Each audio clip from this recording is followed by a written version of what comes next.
namanya dia doang, masyarakat dan lain-lain gitu. Kita netizen Iya. Kejagung akan memberhentikan JPU beserta hakim di persidangan besok dekat. Tidak ada lagi ini kabar gembira buat fans Amin kita.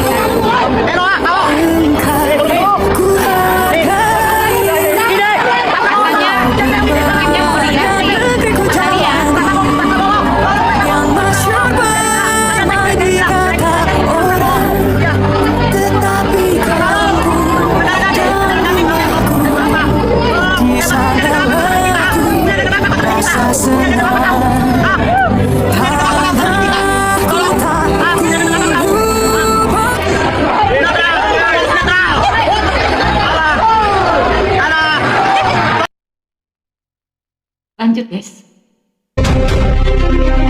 Setelah bukti rekaman diserahkan kepada KPK, pihak KPK kini telah menindaklanjuti laporan artis Nikita Mirzani soal manipulasi proses hukum. Setelah rekaman itu beredar di muka publik, bukan main-main, sosok berbintang yang mengendalikan penegakan hukum ini kini semuanya telah terbongkar. Beberapa jaksa kini berpotensi cacat karena melanggar kode etik hingga nyaris dicopot, seperti tindakan salah satu jaksa yang belakangan jadi sorotan publik, Indah Putri Manduru, telah melanggar SOP persidangan sehingga jabatannya terancam dicopot. Selain itu, salah seorang owner ini turut membongkar keburukan kinerja oknum jaksa yang mana ia sempat mengalami kasus sama persis yang dialami oleh Nikita. Sama, itu GP-nya sama, mereka itu sudah satu paket.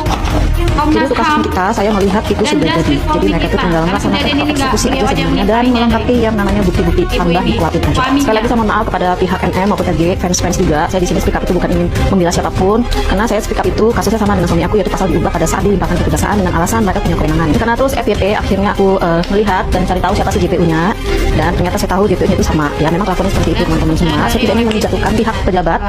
Ya tapi yang saya sayangkan adalah kenapa sih punya sifat kayak gitu, mempermalukan diri sendiri padahal pejabat negara. Ya harusnya kalau mau tegas aja gitu, jangan pas pengadilan tuh senyum-senyum terus foto-foto. Itu kan sangat menunjukkan ketidakwibawaan dan juga tidak profesional sebagai JPU. Dan saya tahu kenapa NM pas di sidang itu marah-marah pada JPU, karena memang saya tahu atensinya itu kuat. Ya, dia itu pasti kemana-mana, berkorban kemana-mana, itu udah pasti. Memang logatnya seperti itu. Ya dari kasus suami aku aja aku udah tahu, udah paham, dan atensi itu benar-benar sampai ke dalam rutan. Ya, itu atensinya kemana-mana. Bahkan kalau kita sakit pun kita nggak boleh datang di pengadilan. Kita harus yang namanya sampai di infus. Ya kalau bisa sidang online.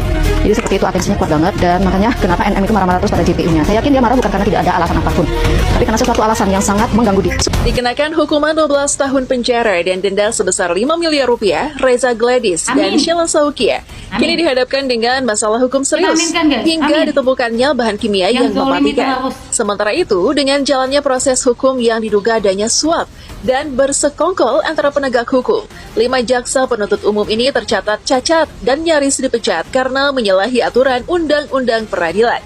Bahkan salah seorang pengacara ini beri tanggapan pedas menyebut oknum JPU dan hakim tak tahu menahu soal matematika di balik besarnya 4 miliar rupiah dari Reza Gladys untuk Nikita Mirzani. Saya lihat macam kasus